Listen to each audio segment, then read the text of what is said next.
Here's the good news. Even though one person dies every 8 or 9 minutes in the US by suicide, the 8 out of 10 people who are suicidal are ambivalent. They can't make up their mind.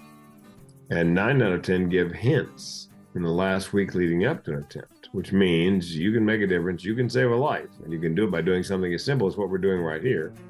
And that is start the conversation. And if you know how, and I say to the audience, before we leave, I will teach you how. I'd like to show you why knowing your why is the start of your journey. Without a strong why, it can be so difficult to reach your maximum potential. My name is Dr. Jason Ballara, and every week I meet with real estate investors and mindset specialists that are taking action in order to build a life according to their own terms. We will break down what drives successful people and allows them to achieve at such a high level. If you are a professional wanting to break through, or simply someone that wants to hear an inspiring story, the Know Your Why podcast is made for you. Hi everyone, I'm Jason Ballara, and this is the Know Your Why podcast. Today I'm here with someone extremely special and unique, Frank King. Frank is the mental health comedian. He's also a suicide prevention speaker, and I was so lucky to be introduced to Frank because, I think as a lot of people who have been following our content know, I've been talking a lot about sort of the issues with suicide in the veterinary community. So first of all, thank you so much, Frank, for coming on the show. Thank you for taking the time out. We're both chatting here on a Saturday morning, so I am very, very appreciative of your time and super excited to talk to you today. Saturday morning, as comedians would say, at the butt crack of dawn. It's Yes. Yeah, and I'm here. Your audience should know it's part of a plea bargain. It wasn't my kidding. Yeah. It was yeah. It's 5:30, a little after 5:30 for both of us. Usually these are my early mornings, but Frank was kind enough to be here, also a West Coast resident, early on a Saturday morning. So Frank, first, just tell us about yourself, tell us about your background, kind of we'll hear your story and then kind of go dive in from there. Yes, I didn't find my why until April of 2010, after filing Chapter 7 bankruptcy, losing everything my wife and I had worked for 25 years. And I'll let that hang there for a second. Born and raised North Carolina, and told my first joke in the 4th grade. The kids laughed. The teacher was hysterical. She had to excuse herself and go to the teacher's lounge. Years later, I saw her in the grocery store, the Winn-Dixie. As a friend of mine would say, Winn-Dixie, why don't they just say, beat the North? And I said, she goes, Frank, do you know why I excused myself? I said, well, because you were hysterical, I guess. She goes, that was the funniest thing a child ever said to me before or since. So at that moment in the 4th grade, I decided I'm going to be a stand-up comedian. That was my first why. Funny family, mom funny, my sister's funny, my dad funny. It's in our DNA. 12th grade, I've been taking drama for 3 years and never got a speaking role in any of the school plays. And I'm not that bright, but I believed I saw a pattern. So I thought, if I do the talent show and if I do stand-up, I can write, direct, produce, and star in my own little show every night. So I did it and I won. Of course, I beat an accordion player and some folk dancers. But then I told my mama, I'm going to be a stand-up comedian. I was ready to go to LA. And education is a big deal in our family, for men and women. And she goes, son, you're going to college first. I don't care what you do when you get done. You can be a goat herder for all I care, but you're going to be a goat herder with a college degree. So I went to UNC Chapel Hill and I got a couple of college degrees and then got lucky, got hired by an insurance company who moved me to San Diego. And in San Diego, there's a branch of the Comedy Store, the world famous one that's up on Sunset. And I went to my first open mic night, and 5 minutes they give you. Halfway through, I heard a voice inside my head that said, you're home. Decided I was going to do comedy full time, had no idea how. I thought about writing a keynote called, what could you do if you didn't know no better? Well, I had no idea how hard it was to make a living doing stand-up. But 18 months later, I said to my girlfriend, now my wife of 37 years, I'm going on the road to do stand-up comedy. Do you want to come along for the ride? Figuring she'd go, oh, hell no. She goes, yeah. So we gave up our apartment and our jobs and put everything in storage we couldn't fit into my tiny little Dodge Colt. And we hit the road. And we were on the road, she and I, without a home for 2,629 nights in a row, nonstop, 7 years and change, comedy club to comedy club, beer bar to beer bar. And then came off the road when I got hired by a radio station in my old hometown of Raleigh, North Carolina, to be a sidekick. In the mid-'90s, they were hiring comics to be sidekicks. And it was a #1 morning show. And I took that #1 morning show. In 18 months, I drove it to #6. Friend of mine said, you didn't just drive it in the ground, man, you drove that in the Middle Earth. And when I got fired, I was going to go back on the road, but the comedy club scene was winding down, more clubs closing than opening. My act had been very clean, so I decided corporate comedy. So I would become a speaker, a funny speaker. And what I discovered very quickly was the difference between a club comic and a corporate comic is $5,000 a night plus travel. I'm no math major, but that made sense. And I rode that horse until 2000, into 2007, early 2008, when the recession hit and business dropped off 80% overnight. And I tried to hang on. 2009, 2010, finally had to pull the plug and file bankruptcy, Chapter 7. And that's when I learned what the barrel of my gun tasted like. I tell the audience when I do a keynote, spoiler alert, I didn't pull the trigger. A friend of mine came up after a keynote not long ago and he goes, hey man, how come you didn't pull the trigger? Like, hey man, could you try to sound slightly less disappointed?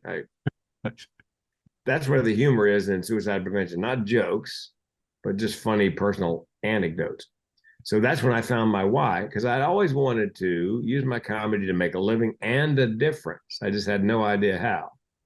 And I read a book by a woman friend of mine named Judy Carter called The Message of You, turning your life into a money-making speaking career. Because I had lamented to her, I had no idea what I could teach anybody. She said, Frank, I'll give you a copy of the book. I bet you by the time you get done, you'll know what you're supposed to be. You'll have your why. Went into it thinking I got nothing. Halfway through, I thought, oh my gosh, I do have something to talk about. Given that depression and suicide run in my family, it's called generational depression and suicide. My grandmother died by suicide. My mother found her. My great aunt died by suicide. My mother and I found her. I was 4 years old. I screamed for days. And if you're that close to an actual suicide, and I don't think anybody get any closer, the chances of you seriously considering taking your life at some time later in life go up. That's what happened in 2010. And yeah, there are more nuts in my family than in a squirrel turd. And I live with 2 mental illnesses, major depressive disorder, relatively common, and chronic suicidal ideation, relatively rare. So I thought, what if I got some training, I could keynote on suicide prevention. So I got some training. I just took another class 2 weeks ago and got certified again. And then my second hurdle, well, I've been a comic for 2.5 decades. Who in the world is going to believe I can do anything serious? So my wife suggested do a TEDx talk. And I said famously, what's a TEDx talk? I happened to get an application in email that week from TEDx up in Canada. So I applied and I got it. And then 2 more called after that, after seeing that one, and asked if I had any more mental health topics, because my first one was on starting the conversation on suicide. And so I just did my 10th TEDx on mental health, mental illness in July, and October I'll do number 11, which is a world record. Bill Gates has 8. Wow. He said humbly. And so that's how I went from being a funny speaker to a speaker who was simply funny. And so my goal is to save a life a day. And what Judy taught me was you turn your pain into passion, your passion into purpose, and your purpose into profit. Share your message. And in my case, save lives. The ROI for people for whom I speak is hopefully lives are saved. And what I discovered early on was even though one person dies by suicide every 8 or 9 minutes in the US and every 40 seconds worldwide, hardly anybody talks about it unless you bring it up. And then almost everybody's got a story. I was booked by the Washington State Veterinary Medical Association to do a breakout on suicide prevention. They'd had they'd had clinicians come in and do it, and not particularly well attended. And I think what the veterinarians were worried about was the clinician was somebody provided by the veterinary board, I think. So you put your fanny in a seat in a room where they're talking about suicide prevention as a veterinary health and safety issue, and there's somebody there from the dental board taking names.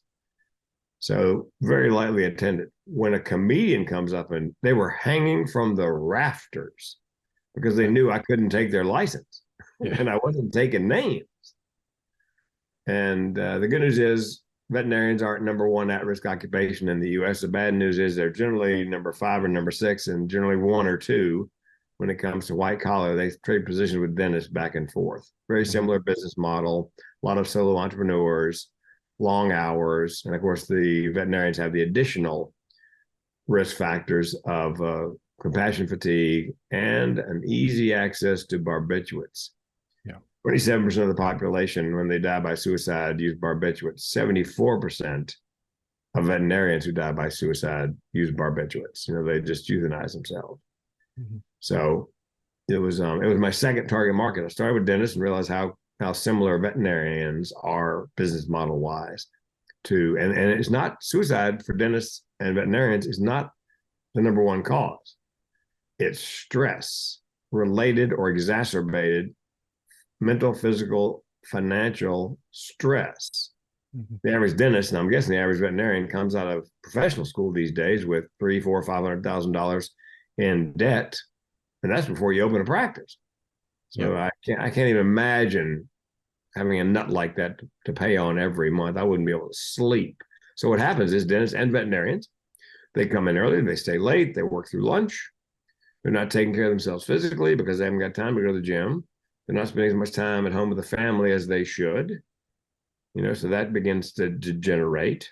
By the way, women veterinarians and women dentists have a higher rate than men in both professions, in part because the last survey I saw said that even if the husband and wife are both professionals like that, the wife has taken on a lion's share of the household duties as well. So she's got that dual role. She's doing the heavy lifting at home and at work. So that can be an additional risk factor for women in veterinary medicine. So, and we are a pet-centered family. We have 8 rescue cats. I know, I saw your eyebrows go up. People 8 cats. Here's the thing, and you know this, Jason. When you start adopting cats, people find out, I got a cat living in my garage. Come over and bring your live trap and get him. I'm thinking 8, 9, 10, what's the difference? Right. Here's how I make it easy on the veterinarian. And we have 3 German Shepherd rescues. Here's one of the ways that I make it easy on veterinarians. All of those animals have better medical insurance than I do. Yeah. So when the veterinarian says, well, we could do this at a minimum, we could do this kind of in the middle, or we could do what we really should do, which is very expensive, and do this, I just say, do that. Whatever the animal needs. And it makes it easy on me. It makes it easy on the veterinarian, who feels bad if you can't afford to do what really needs to be done for the animal. So if you have animals, for goodness sakes, when you get them, get the doggy and kitty cat medical insurance. I'm telling you, it makes life easier for everybody. Because I've been told by veterinarians, it's not the compassion fatigue at the end of an animal's life when it's their time. That's actually an act of kindness. It's when somebody brings in a dog, broken leg or something, 3, 4 years old, otherwise healthy, and the family goes, we can't afford to fix it, put it down. That's what seems, and both of my veterinarians, by the way, go, okay, sign them over to us. They take the dog, they fix the leg, they change the name, and they rehome them. They just cannot bring themselves to put down an otherwise healthy animal because of medical expense. So it's oh, and I was talking to somebody yesterday, Jason, about veterinarians and the pandemic. I said, both of my veterinarians said to me, you know what we liked about the pandemic, Frank? The animals could come in the office, but the humans had to stay in the car. We love the animals. We hate the humans. Yeah. It's you very eloquently and succinctly described virtually all of the issues that sort of veterinarians face on a day-to-day basis. And I think that the the statistics that you mentioned, same, that is the truth. And it's, unfortunate, I suppose. I don't know anything about being a dentist, but, sort of similar, as you said, similar business model. And so we kind of battle out that for that top spot there. But all that you mentioned, I mean, there are a lot of things. One of the things is a great example is pet insurance. If everybody has pet insurance, that makes things a lot easier on both ends. It makes things easier for those clients. It makes things easier for those veterinarians, because you're right. There's a veterinarians we go into that field because we want to fix animals. That's it. Like there's really no, it's like there's a lot of times where we get pressured on the financial side, the people that don't have insurance, and they're like, hey, my dog broke his leg. Okay. I'm a surgeon. I'm generally writing some of the biggest estimates that you're going to see in the field. And then it's like, oh, well, I can't afford that. I have to put him down, or he has to get, it doesn't feel good either to take them from their family either. Right. So it's like, no. Your option is euthanasia, taking them away, doing it, or you have to do it for, way less money or something like that. And so all of those options are hard on the veterinary practice. They're all, if you're trying to do everything as a charity case, well, at the end of the day, you're not gonna be able to run your business. And so there's just, sort of pressure from all around. But it's important to, I think, understand where those struggles come from. And like I said, I don't know why dentists would be kind of in the same boat as us. And I think it's an interesting thing to kind of look at other professions and figure out, because when you're in it, I know why, like, I don't have suicidal thoughts or things like that, but I know why people would in my community. And I also see the struggles in, my colleagues, the other veterinarians, especially the young ones coming out with that $300,000 and $400,000 in debt. I see it in the technicians. I mean, I live in Los Angeles. I quite frankly do not know how any tech could be a tech and live here. Like, I just don't get it. Like, the cost of living is so high. I'm like, you're either going to have, 2 or 3 of them living in one apartment, or they have to have a spouse that's, financially supplementing that, or they live at home with their parents. Like, it's an interesting thing once you start diving into all of it. Like, there are very, very few older veterinary technicians. Like, very, very few veterinary technicians get past probably, I would say, late 30s, early 40s. Yeah. I don't think I've ever seen one. Exactly. Yeah. No, I mean, I could probably count on one hand the number that I know that I've worked with, and I've worked with a ton of techs. Most of them are young, but they realize that it's a fairly physical job, and also they're never going to make enough money. It's just never going to happen. And so a lot of them go into nursing on the human side, or they just leave the field entirely. And so you just have, sort of this constant barrage of like struggles coming from different angles. And so it's great that you were able to sort of outline and highlight all of those points. What do you, when you're talking to people and kind of helping them with their struggles, I mean, you have your own examples to point to of your own depression, and what do you think is the best way that we can help? I mean, like, I have ideas of how I want to help, these statistics and make things better in the veterinary community, but what's your angle? What do you approach from when you're trying to help people and you're going to these talks and giving them your experiences? What are the best things that we can do to help as a community? Great setup, Jason. And that wasn't planned. Yes. Well, here's the good news. Even though one person dies every 8 or 9 minutes in the US by suicide, the 8 out of 10 people who are suicidal are ambivalent. They can't make up their mind. And 9 out of 10 give hints in the last week leading up to an attempt, which means you can make a difference. You can save a life, and you can do it by doing something as simple as what we're doing right here.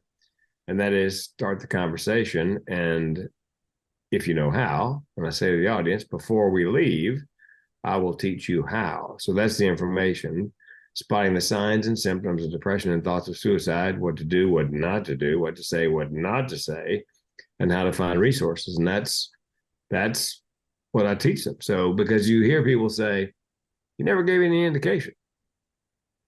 And well, you know what? If he was one of 9 that, give hints, there may have been hints you just missed. The way I relate to it is we have German Shepherds. We clicker train them. They're very well behaved. They're good citizens. But every now and then somebody goes, the dog bit me. He didn't give me any sign he was going to bite me. Oh, yes, he did. Yeah. You just weren't paying attention, because I've seen it. All of a sudden, this gets this blank stare, and then the ears go back a little. And the classic sign, the hackles go up. Hello, the dog screaming at you, back up, back up, back up, back up, back up. I don't want to bite you. So it's like that with suicide. If you listen carefully and know what to listen for, or the dentist is a great example, by the way, because here are my top 3 signs of depression.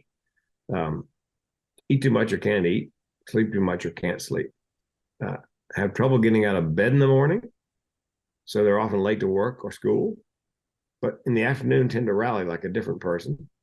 And here's the one the dentist can observe: they let their personal hygiene go. So they plop down in the dental chair, open their mouth. They've been really meticulous about their dental care in the past, and it's a mess. That's a sign, that maybe they're having trouble dragging themselves out of bed and flossing their teeth and showering, or they're usually well put together, but their clothes are kind of dirty. Hair is not quite so clean. Could again be because they're having trouble getting out of bed in the morning, run a little wash, and take a shower. So the question comes up, and this is what I teach. What do you say to somebody you believe is depressed, or they tell you they're depressed? Well, here's what you don't say. Pull yourself up by your bootstraps. Turn that frown upside down. Right? Have you tried fish oil? At which point, Jason, I go from suicidal to homicidal. Here's what you do say. I'm here for you, and I mean it. I know you're not lazy, crazy, or self-absorbed. I know that depression is a mental illness, but with time and treatment, things will get better. I'll take the time. I'll help you get the treatment.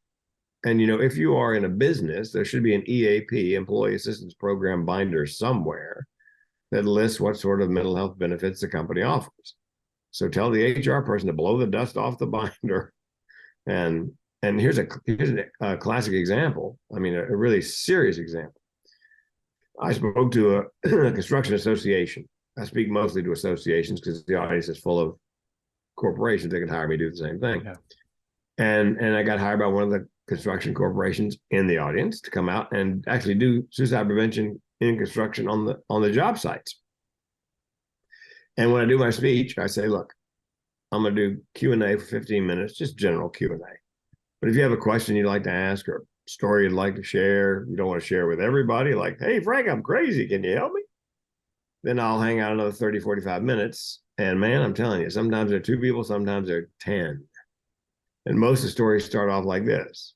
I've never told anybody this. I get that a lot, because I've given them permission to give voice to these things by sharing my story. So I'm at this construction site, maybe 8, 9 guys lined up afterwards.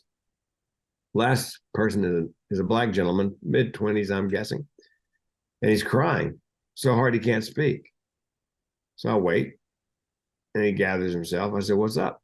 And he said, well, I can't sleep. I haven't slept for 2 days. I work on the 5th floor of the building. I think about jumping off every day. So why is that? He said, because I've lost 3 people in my life to violence in the last year, including my daughter, who died in my arms. I'd like to have that grenade thrown in your lap. So I know the HR guy standing right over there, so I waved him over. And I said to him, look, you need to take this gentleman by the hand, go grab the EAP, Employee Assistance Program binder, and you need to get him to a mental health facility right now, simply for evaluation, because he's circling the drain. So a couple months later, I had a reason to speak to the meeting planner again. And I want to ask, but I'm terrified to ask about that young man. finally I said, whatever happened to the guy who came up? She goes, Frank, he was evaluated, he's medicated, he's back on the job. Thank the Lord. So that's the power of starting the conversation if you know how. So let's say we talked about depression. So let's say either they tell you they're depressed or you believe they're depressed. And I say always go with your intuition, your gut, your instincts. You have to ask them flat out, are you having thoughts of suicide? Just like that. And there's a wives' tale that mentioning the S word in front of somebody who's depressed, suicide, will give them the idea. Right. Suicide? What a great idea. Yeah. Why did I think of that? Right. Hadn't thought of that one before. No, trust me, it crossed my mind.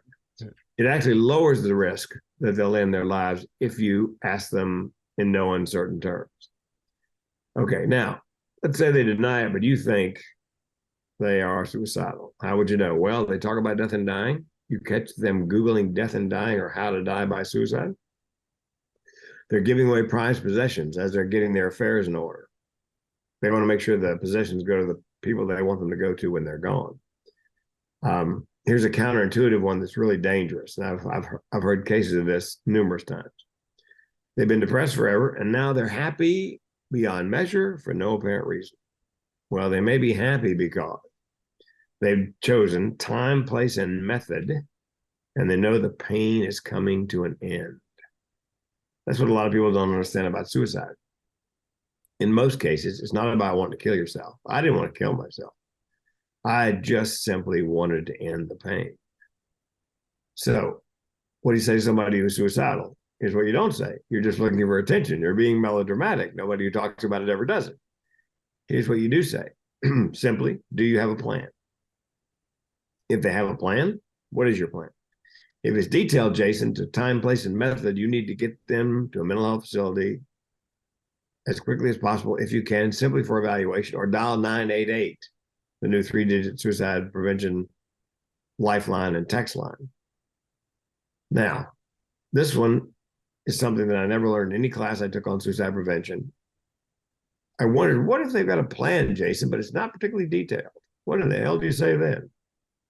What I came up with is, okay, well, tell me, are you going to kill yourself? They say no. You say, okay, tell me why not.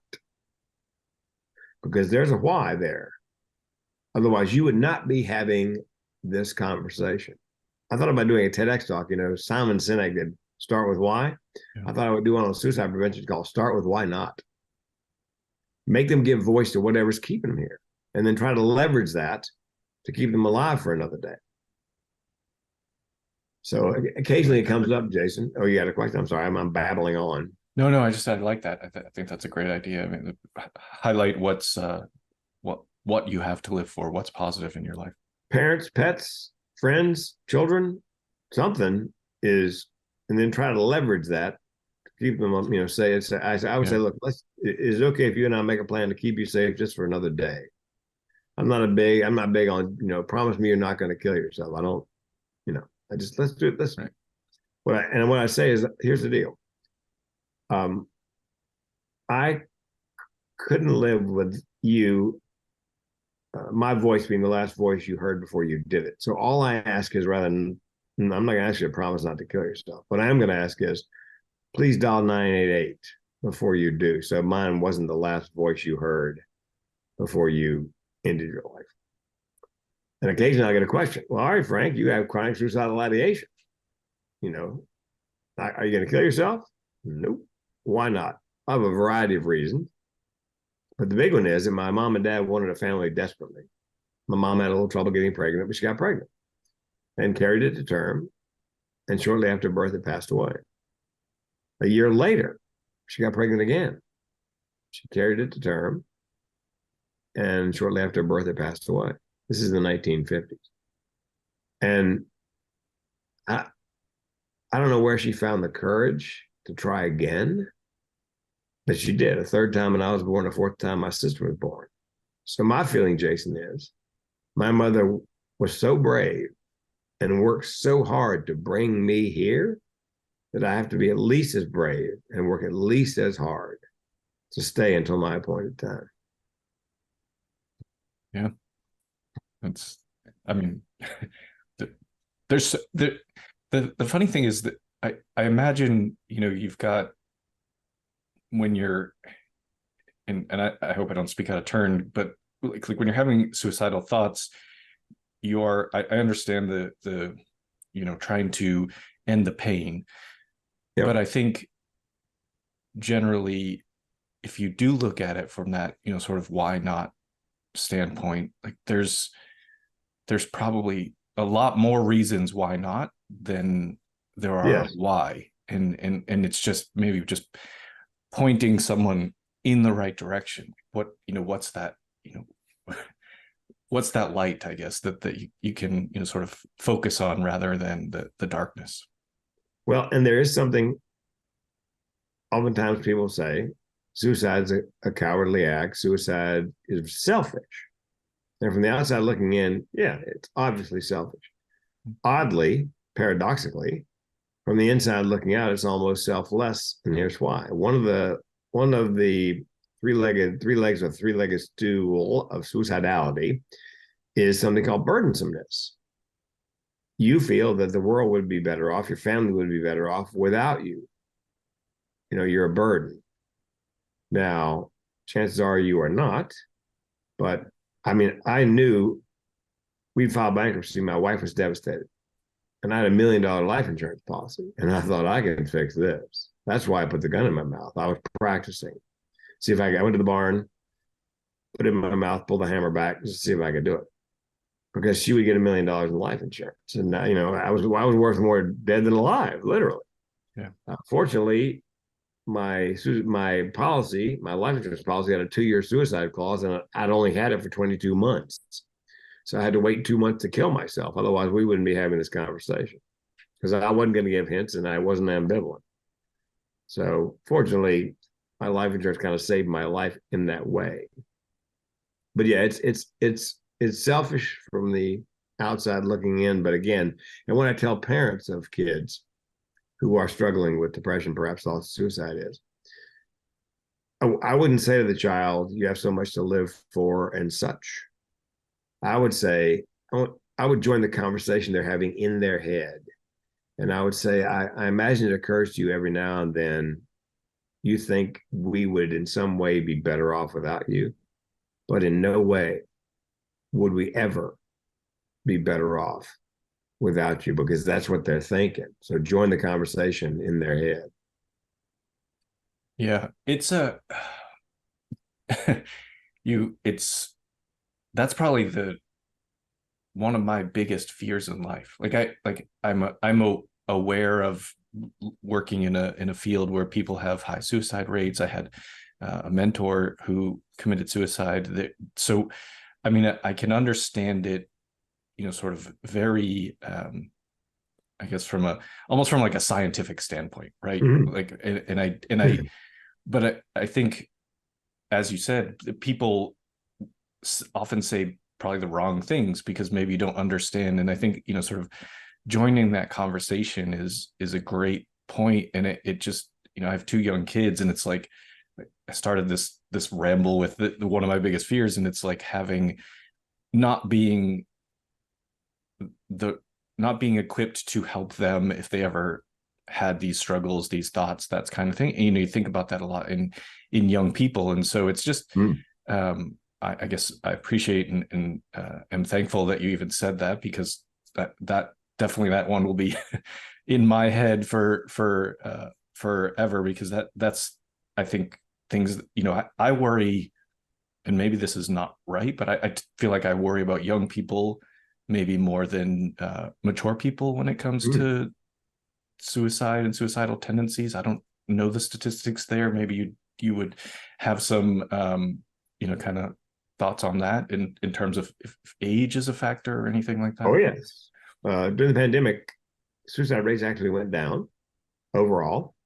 I think because people finally reached out to the suicide prevention lifeline. They had, I don't know, they had an extra 1 million calls during they had to add to staff.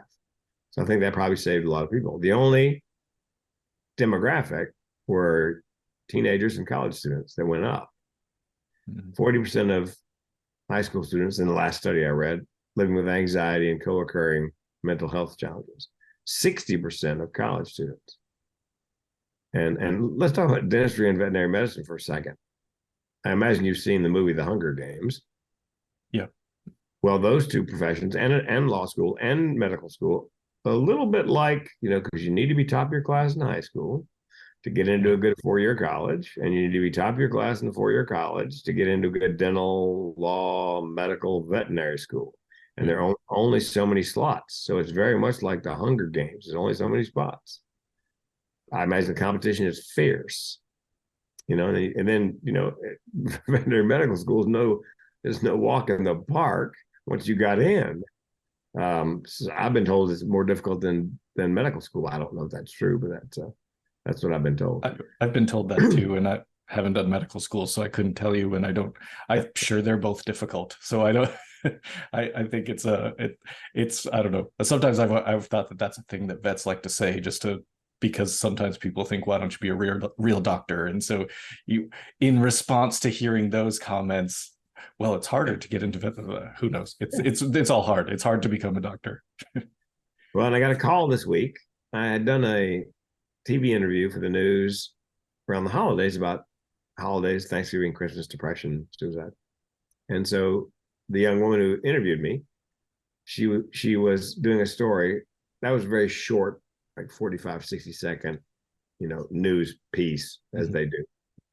But there was a woman in town whose daughter, 13, died by suicide. And so she decided, because, by the way, she admitted to me she has had in the past had thoughts of suicide, so it's close to her heart. So this 13-year-old young woman died by suicide, and she interviewed the mom, and she was interviewing some clinicians, and she thought, who else can I interview? And she said, oh, Frank, he's crazy. So she called, and I went in. And here's the factor that maybe you and I didn't have growing up. The 13-year-old was struggling, but it was a post by someone, a negative post by someone, probably in her class, that pushed her over the edge. Just a few words. And I didn't understand for the longest time, as a 66-year-old guy, how could you cyberbully somebody? And when I was in school, it was in the locker room with a wet towel, schwack, or whatever on the, I'll meet you on the baseball field. Nowadays, it's the students carry the bully home in their pocket in the form of an iPhone or smartphone. And I had a little incident where I got, the trolls came after me. And an imagined, something to do with my former cruise career. And it was ugly. I mean, we had to change our home phone number. And I thought to myself, I'll never meet these people. But what if you're in high school or middle school and the people that are coming after you are the people you see every day? Yeah. I'm not sure I could survive that. I think I would be talking to my mother about, look, you homeschool me or I'm going to kill somebody. Yeah. Because, I can't take this anymore. I took the Facebook, Instagram, and Twitter apps off my phone. I do LinkedIn because it's business to business. Mm-hmm. I don't do anything political or religious. It's just business. Because, those keyboard warriors, you upset them, they're coming after you. Yeah, that's actually a great point. And it's funny because like you, we didn't have any of this when I was in school. There was no way to cyberbully, and even you hear about it and I'm like, well, just turn off your phone, or just, you know what I mean? Like that's kind of the initial thought, is like, well, don't pay attention to it. But it's such a part of life. And a personal example, like recently was I had a patient die after a surgery 2 years ago. And it happens, right? We can't save every single one, and we hate it when it does happen, but had that happen, nothing that I did wrong, but that client, understandably upset by the whole thing, starting over a year later, started finding me on social media and I guess you would call it cyberbullying, and having their friends do it too, and creating extra accounts and things like that to be, and it's like you say, I would, in my head, I thought, oh, to people that happen, well, just don't, who cares what they think?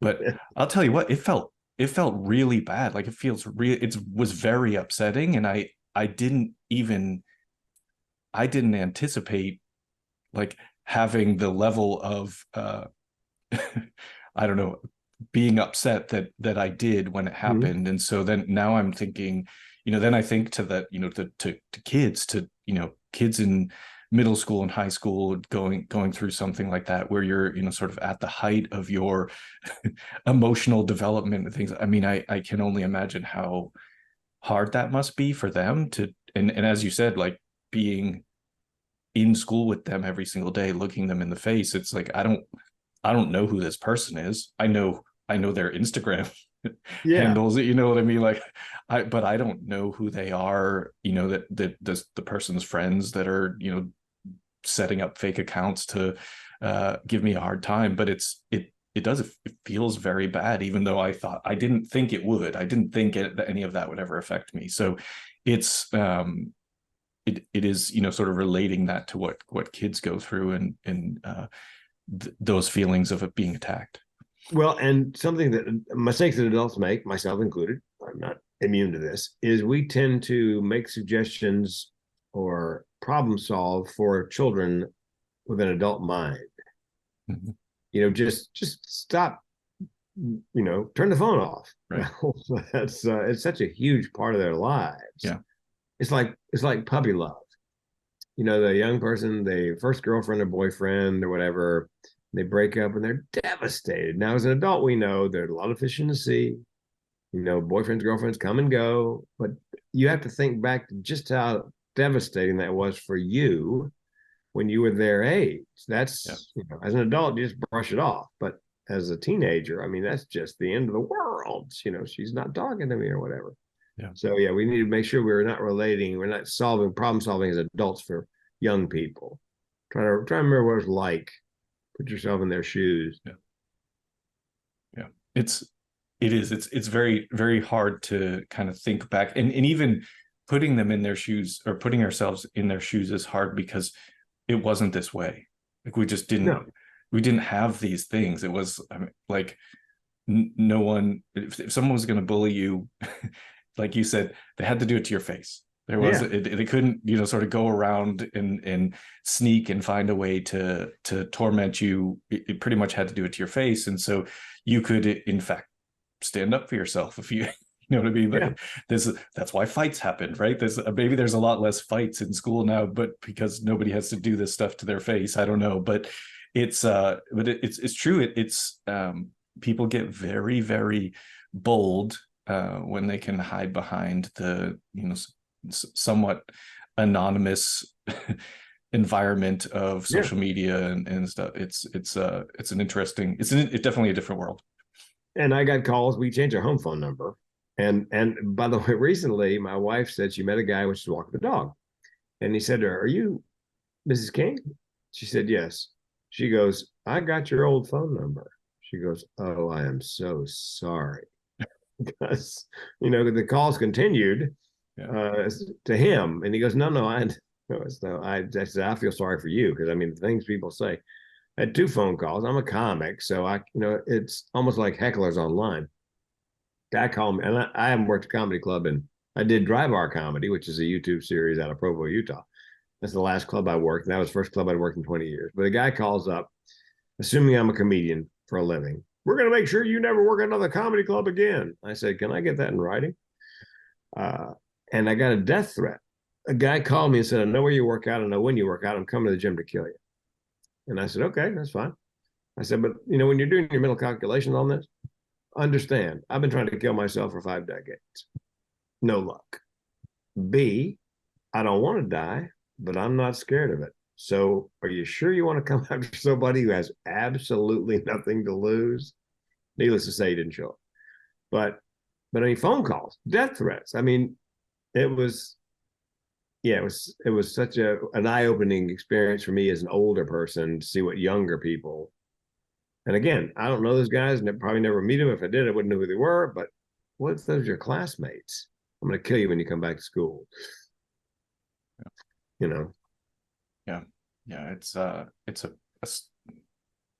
different world for sure. And in some ways it's good, but in some ways it definitely opens up the door for some accessibility, I guess, in terms of, just getting to people, especially with anonymity. Yeah. And I did a whole TEDx on digital media addiction, social media and suicide. And it's amazing how much screen time. I mean, the average 15-year-old spends 8 hours a day screen time, 8 hours a day. I mean, it's like part-time, it's like a full-time job. Yeah.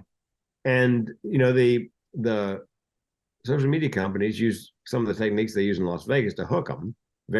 We use it on our dogs to train them, variable reinforcement. The slot machine pays off just enough to keep you sitting there. Right. Social media pays off just enough. You post something, you look at your phone, nothing. Look at your phone, nothing. Look at your phone. Oh, a like, a share. And it even makes noise like a slot machine. Ding. That's true. It's very much the same techniques. And so I talked, I gave suggestions at the end. Look, I think you should have a digital fast, maybe a weekend. I think all the devices, smart devices, should go into a power strip, plug them into a power strip in the adult's bedroom, turn off the router in the house, and nobody touches those again until a time certain the next morning. And for young people, buy a Timex watch with hands on it, because the average teenager looks at their phone 75 times a day simply to find the time of day. And then, of course, you see activity, even if you didn't have the notifications turned on. So you're down that rabbit hole. But if you do this, it's all it is a watch. Yep. I'm sure that's a foreign concept to the hands on it. Kind of watch has hands on it. They still won't know what time it is. Well, it's like the old rotary phone. I saw a video one time of two kids like 13, 14 years old trying to figure out how to dial the rotary phone. I mean, they'd never seen anything like it. Yeah. And they would get the number wrong. So they'd hang up thinking that would clear it, pick it up again. Dial tone. Anyway, yeah, so it's a brave new world. But, social media is a tool like anything else. It can be used for good or evil. Chat GPT, good or evil. Yeah, that's why there's a lot of opportunity there. There's a lot of, the technology is a good thing. It's changed the world in a lot of ways for the better, but also we have to learn how to function in that, sort of the new reality of social media, AI, whatever it is. And I guess most importantly, help young people learn how to function and still be, human with each other, despite the fact that they could have an entire relationship probably without ever seeing each other. You know what I mean? Given all the technology that we have. Yeah, we never had kids. I got to tell you, we tried for a while, but German Shepherds, you can crate them. Right. A kid, you might get away with that once, but you know what? They probably got child protective services speed dialed on their iPhone. So, and they got a video of it. Right. Yeah. My kids think it's fun to get in the kennel with our dog, and I think it's funny, but I don't take pictures of it because I feel like someone's gonna be like, what is this? Yeah. What are you doing here? But I swear they put themselves in and closed the door. They did. Right. Exactly.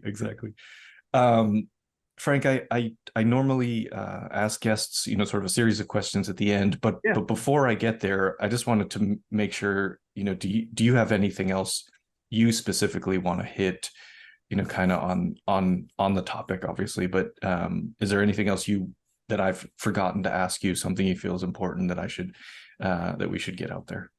Well, I think a quick review that 8 out of 10 people who are suicidal are ambivalent. 9 out of 10 give hints in the last week leading up to an attempt. So, whoever's listening to this, you can make a difference. You can save a life, and you can do it by doing something as simple as what we're doing right here, and that is having a conversation. Yeah.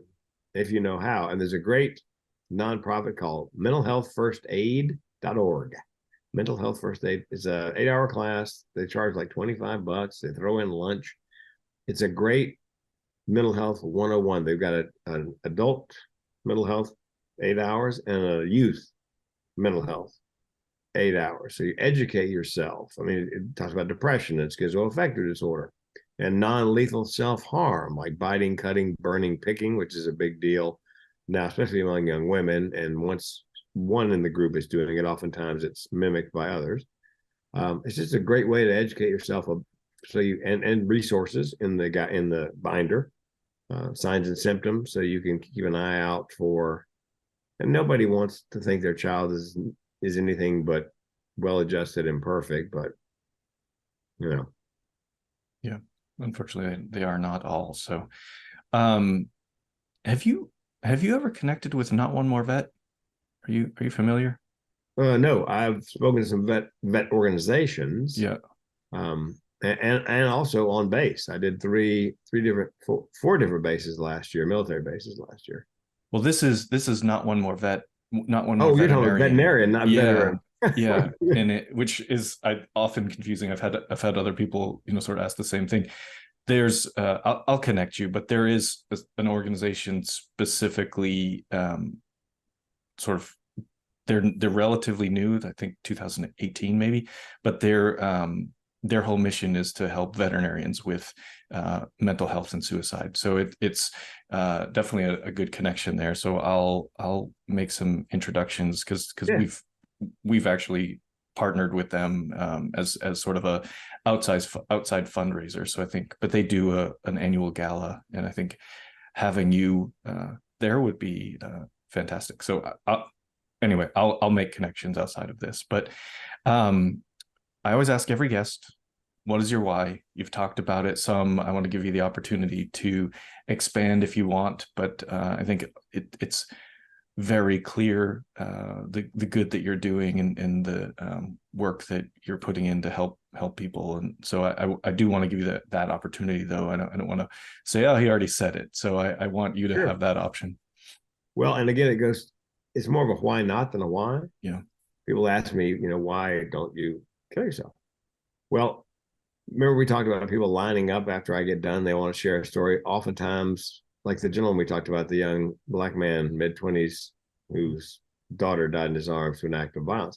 My guess is he'd never spoken of that to anybody, friends, family, co-workers. Nobody knew. So people like that. I feel like George Bailey in the movie It's a Wonderful Life. I've been shown what these people's lives might be like that young African-American man, if I were not there simply to hear their story, reassure them, and help them get help. And so one of the reasons I don't kill myself is that if I did, I would theoretically take people like him with me who had never had a chance to simply hear me reassure them they're not alone. Mm-hmm. Yeah, that's fantastic. The next question I ask, and this, again, little bit outside the box here in this interview, but typically I ask people, just tell us something about yourself that isn't common knowledge, special skill, a hobby, just anything to let listeners know you a little bit better. Well, when I met my wife on our first date, I thought she might be a guy. Okay. Therein lies a tale for another podcast. Right, exactly. Turns out she was a woman, although she's so sweet. I think I would have married her anyway. Yeah. Just plumbing, Jason. It's just plumbing. Just plumbing. But I will say, I'm a bodybuilder. Oh, I just did my fourth bodybuilding contest. Now, it was always on my bucket list, but I'm thin, fine bone like a bird. Yeah. It's all that southern inbreeding, and so I knew at 20 I could never. But I thought at 60, I bet most guys have quit, and I'm absolutely correct. There aren't many bodybuilders age 60 and over, and I've never won. I've been third, fourth, fifth. But I was in the gym anyway because I have cardio issues. Thank you again to my family, not lifestyle, but familial. So I was in. I thought, you know what, I could bump my weights up a little bit, change my diet, and so I just did my fourth contest this past July. And it's one of those things when I talk about self-care plans, I suggest everybody when I speak have a self-care plan. And one of the things I recommend is have a hobby or avocation that's completely different from what you do for a living. So, the gym, I could go in there and not say a word to a soul, and I talk for a living. So, and the gym for somebody like me who has mental illness, it's a sense of consistency. No matter where I go in the world or what cruise ship I happen to be on, a 25-pound dumbbell is still 25 pounds. The machines may have different labels on them, but an elliptical runner is an elliptical runner. So there's a consistency worldwide. So that's why I'm in the gym 6 days a week for that. A, it's good mentally and physically, but yeah. B, it's a certain sense of consistency, and the bodybuilding gives me a goal, gives me something. And I've looked at big guys in the gym, Jason. Must be big beefy guys, and women, and thinking to myself, yeah, you're beefy, you're big, but do you have the testicular fortitude to stand on stage in bikini panties and do a 1 minute routine to music in front of 300 people? Come on, that's a separate. That is a special type of person to get up there. So do you do the whole spray tan thing and everything? Yes, I do. So the tan in the can. I don't know if they nowadays have a little it's like an auto body spray booth. Yeah. It's like yes. And this particular time, usually it's a man spraying a man because you're naked. I mean, well, the guy who was supposed to be doing me, he's done it every year, had COVID. So there were 2 women there. So I had to strip down to, my birthday suit. So it was, but all very professional, and I take a posing class once a week leading up to it, starting in February. It's in July. So you get to know the kids and young people, and I'm sort of like the mascot. In my routine this year, you have to pick you have to pick 60 seconds of music. So I picked, and mine's always different. Most guys pick some kind of hard rock anthem. Yeah. Mine's always different. So this year I had this idea, Kung Fu fighting. So I did a kata to begin with, and I did punches and kicks. And then a friend of mine goes, listen, Frank, here's how you're going to end this. The last move you make is the crane from the Karate Kid. And I mean, when I went like this, the place exploded. That's amazing. I've never done it, but I actually have a number of friends who have, and I've seen the transformation. It's like, if I didn't know it was them, I wouldn't even recognize them. Just once they get, because you get so cut and lean right before, and then the spray tan, I'm like, that's you? I know men and women that have done it, wouldn't recognize either of them. Well, and it's the biggest compliment, Jason, that I ever get is, oh, nice Photoshop. No, that's not. And you know who I like to hear? That I post on Facebook, because all my high school classmates and college classmates are on Facebook. They're all retired because we're 65, 66. Yeah. And I post that picture on there. I'm like, oh my God. So it's bragging rights mostly for me. There you go. Well, to be able to do that still in your 60s is very impressive. Well, this is actually a good segue into the next question. When people hear this episode and they want to connect with you, what's the best way? And of course, if they want to see these pictures on Facebook, that's a very important thing to have in the show notes. Yeah, brace yourself. It's a 65-year-old guy wearing bikini panties with a spray tan. My website is mentalhealthcomedian.com, mentalhealthcomedian.com. And let's see if I can make it work. Wow. Good job. Yeah, I apologize. It's a little, it kind of depends on the angle, but there we go. It is a very impressive there you go. That's better. Yep. It's good. Looks good. Yeah, it's lifelong goal, and it's I am I'm 20-year-olds, 30-year-olds, 40-year-olds. I mean, it's. But they took me under their wing. One guy said to me, young guy said, "Do you take time off after your, do you?" What I go, dude, I'm 66. There is no off season. From here forward, it's a lifestyle. I don't take any time off. Yeah, just the only difference is the spray tan. You just keep you gotta stay that fit all the time, and then just spray tan when it gets time for the show. I get correct. Yeah. Well, Frank, last question for you, and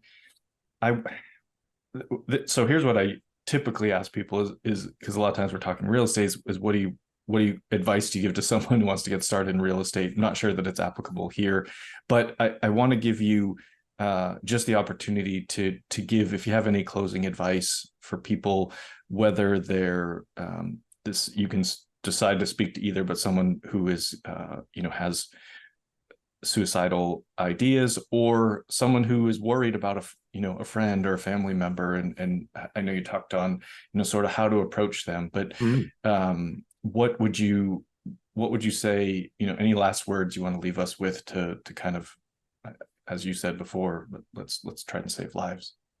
Yes, again, even though one person in the US dies every 8 or 9 minutes by suicide, hardly anybody talks about it unless you bring it up.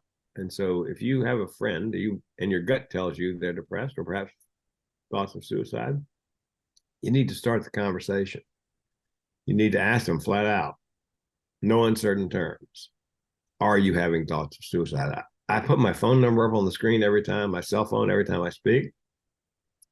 And at that point, I say, look, if you can't ask the question, call me. I'll call them and ask them the question. And the other reason I put my phone number on the screen is I go, look, if you're suicidal, dial 988 or text 988. If you're just having a bad day, call a crazy person. Here's my cell. And about twice this week, I've gotten text from 2 guys who said they want to chat over the weekend. One has a friend who was just hospitalized, institutionalized, but he still has questions. I mean, they didn't die by suicide because they were checked in. And another friend from back in North Carolina when we lived there that sent me a note, I want to talk, and I have a feeling that it's about mental health, mental illness, and it may be him. So it's all about that conversation. Yeah, just being there for people, being a resource, being able to have those conversations, and whether you initiate or you're open to receiving, I think is incredibly important. And people say, "What my friend's depressed. What do I say?" I don't say anything. Just listen. Yeah, they may want to just vent. Right. Frank, like I said, this one's a little out of the box, but man, yeah, a little long too. I looked at my clock. Dang, it's over an hour. Sorry about that, Jason. No, don't. I was just sorry to tie up your Saturday morning, but I mean, I think it's such an important topic, in especially the way that you presented it. It's relatable. I think it's people can feel comfortable with it, so I think so valuable, and truly thank you so much for coming on the show. I think this is going to do a lot of good, and I just honestly I can't thank you enough. Hey, maybe we saved a life today. Who knows? That would be that would make everything that I've done with this podcast worth it. If we save one life, everything is worth it all the time. So thank you so much, and folks listening, I know you're going to love this episode. Please rate and review the show. Check out Frank. We'll put all of his contact information in the show notes, and yeah, maybe we can all save a life. Thank you so much. And can I end this on a humorous note? Here's how I would end the podcast. If you enjoyed the show, please rate, review, and subscribe, and tell your friends. If you didn't enjoy the show, we hope you have no friends. There we go. That's and ending on a comedy note with the mental health comedian. Again, Frank, thank you so much. I appreciate your time. Yeah, man, my pleasure. I'd like to show you why knowing your why is the start of your journey. Without a strong why, it can be so difficult to reach your maximum potential. My name is Dr. Jason Ballara, and every week I meet with real estate investors and mindset specialists that are taking action in order to build a life according to their own terms. We will break down what drives successful people and allows them to achieve at such a high level. If you are a professional wanting to break through, or simply someone that wants to hear an inspiring story, the Know Your Why podcast is made for you.